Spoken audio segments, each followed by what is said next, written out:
नमस्कार दोस्तों, employees data YouTube channel की नई और फ्रेश वीडियो में आपका एक बार फिर से स्वागत है। सभी सरकारी कर्मचारियों, पेंशन भोगियों, सैन्य कर्मियों से रिलेटेड लेटेस्ट अपडेट के लिए सब्सक्राइब करें हमारे चैनल को, ताकि लेटेस्ट गवर्नमेंट अपडेट से आपको अवगत करा सके। जैसा कि आप वीडियो के थंबनेल में देख चुके हैं, आज के हमारे वीडियो काफी महत्वपूर्ण है हमारे EPS 95 के 60 लाख पेंशन भोगियों के लिए। जी हाँ, सुप्रीम कोर्ट के फैसले के बाद भी पेंशनर के खाते में नहीं आया पैसा। आप यहाँ पर देख पा रहे हैं, ये हमारे वीडियो का महत्वपूर्ण विषय। तो चलिए ज्यादा समय न लेते हुए आज के हमारे वीडियो स्टार्ट करते हैं। आप यहाँ पर देख पा रहे हैं, सर्वोच्च न्यायालय ने EPS 95 यानी एम्प्लॉयज पेंशन स्कीम के पेंशनर के लिए पेंशन में बढ़ोतरी का रास्ता साफ करने का फैसला सुना दिया है।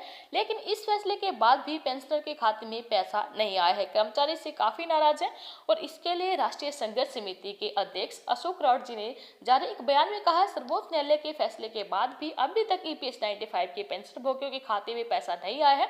उन्होंने भारतीय मजदूर संघ के अखिल भारतीय महामंत्री और CBT यानी केंद्रीय न्यासी बोर्ड के प्रतिनिधि ब्रिजेश उपाध्याय के बयान पर भी रोष जताया है कि EPFO के पास बढ़ी हुई पेंशन देने के लिए पैसा नहीं है।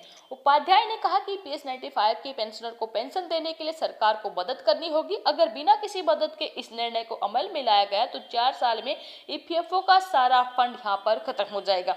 इस पर राउत जी ने कहा, भारतीय मजदूर संघ यानी BMS के महामंत्री सरकार के पक्ष में है या कामगारों के पक्ष में, यह पता नहीं चल रहा है। BMS के महामंत्री के इस बयान को राजस्थान, महाराष्ट्र, दिल्ली समेत पूरे भारत में निंदा की जा रही है। 26 राज्यों में फैले EPS 95 संगठन ने इसकी घोर निंदा की है। राउत जी ने कहा, BMS के महामंत्री यह नहीं जानते कि EPS पेंशनर के 3.75 लाख करोड़ रुपए EPFO के पेंशन फंड में है, लेकिन पता नहीं वे कौन से सरकारी फंड की बात कर रहे हैं। अगर भारतीय मजदूर संघ के अखिल भारतीय महामंत्री ने श्रमिक विरोधी बयान वापस नहीं लिया तो BMS के दिल्ली स्थित कार्यालय पर राष्ट्रीय संघर्ष समिति की ओर से उनके खिलाफ विरोध प्रदर्शन किया जाएगा। जी हाँ दोस्तों, काफी कड़ा निर्णय यहाँ पर राउत जी के द्वारा लिया गया है।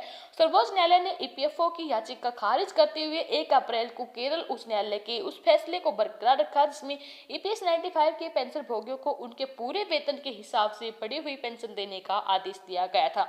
अशोक राउत जी ने कहा, अभी तक सर्वोच्च न्यायालय के फैसले पर अमल नहीं किया गया है। इस मामले में EPFO ने दूसरी याचिका दायर की जिसका फैसला 2 मई को होने वाला है।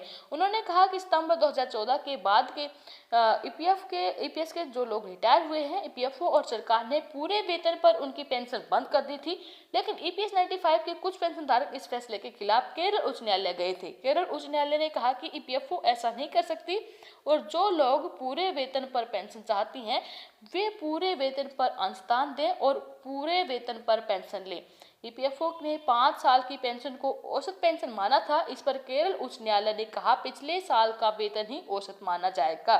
केरल उच्च न्यायालय ने EPFO के खिलाफ और कर्मचारी के पक्ष में फैसला दिया और इसके खिलाफ EPFO ने सर्वोच्च न्यायालय में याचिका दायर की थी। सर्वोच्च न्यायालय ने 1 अप्रैल को याचिका खारिज करते हुए EPS पेंशन भोगियों के पक्ष में फैसला दिया है।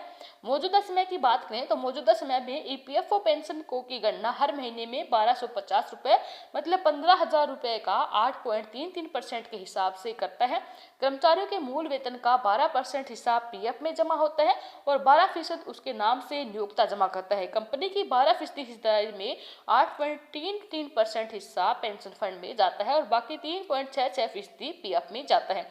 केरल उच्च न्यायालय ने EPFO को आदेश दिया कि सेवानिवृत्ति पर सभी कर्मचारियों को उनके पूरे वेतन के हिसाब से पेंशन मिलनी चाहिए और इस पर केंद्रीय न्यासी बोर्ड के अध्यक्ष उपाध्याय जी ने यहाँ पर जो बात कही है उस पर हमारे EPS 95 के पेंशन भोगी काफ़ी नाराज हैं और उनका कहना है अगर उन्होंने अपना बयान वापस नहीं लिया तो वो दिल्ली स्थित BMS के कार्यालय में यहाँ पर जोरदार विरोध प्रदर्शन करेंगे। इसके बारे में आपका क्या कहना है? EPS 95 के पेंशन भोगी आप इसके बारे में अपने सुझाव वीडियो के कमेंट बॉक्स में जरूर दें और वीडियो को अपने दोस्तों के साथ जरूर शेयर करें ताकि राउत जी ने जो फैसला लिया है उसके बारे में वो भी जान सकें। तो ये थी आज के हमारी महत्वपूर्ण अपडेट। फिर हाजिर होंगे आपके सामने लेटेस्ट गवर्नमेंट अपडेट के साथ। तब तक के लिए बने रहे हमारे साथ। धन्यवाद। जय हिंद, जय भारत।